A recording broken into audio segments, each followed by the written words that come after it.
ഈശ്വരകൃപയ്ക്ക് പാത്രമാകാൻ ഏകമാർഗം വിനയവും സ്നേഹവും കാരുണ്യവും ആണെന്ന സത്യം നമ്മൾ മറക്കരുത്. വിനയമാണ് പ്രാർത്ഥനയുടെ മർമ്മം. ഈശ്വര, അവിടുന്ന് സർവശക്തനാണ്, എല്ലാം അറിയുന്നവനാണ്. ഞാൻ ആരുമല്ല, ഒന്നും അറിയില്ല. അതുകൊണ്ട് എന്നെ കാത്തുരക്ഷിക്കണമേ.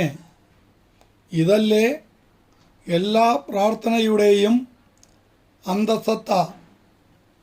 നീ എല്ലാം, ഞാൻ ഒന്നുമല്ല എന്ന ഉറച്ച വിശ്വാസത്തോടെ ആത്മാർപ്പണത്തോടെ പരമമായ പ്രപഞ്ചശക്തിയുടെ മുൻപിൽ വിനീതനായി തലകുമ്പിട്ട് നിൽക്കുന്ന ഒരു അവസ്ഥയാണിത്.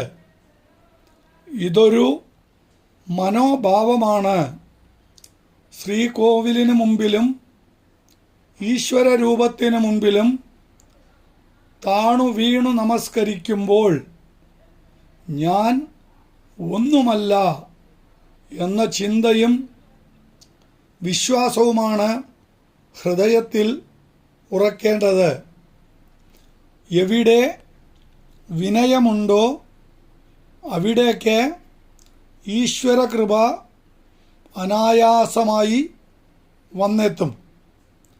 എത്ര ശക്തമായ കാറ്റിനും നിലം പറ്റിച്ചേർന്ന് നിൽക്കുന്ന ഒരു പുൽക്കൊടിയെ പിഴുതെറിയാൻ ആവില്ല. എന്നാൽ ആ കാറ്റിൽ വൻമരങ്ങൾ കടപുഴകി വീഴും.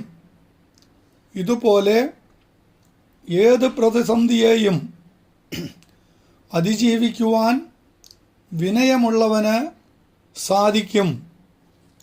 ഈശ്വരകൃപയ്ക്ക് പാത്രമാകാൻ ഏകമാർഗം വിനയവും സ്നേഹവും കാരുണ്യവും ആണെന്ന സത്യം നമ്മൾ മറക്കരുത്.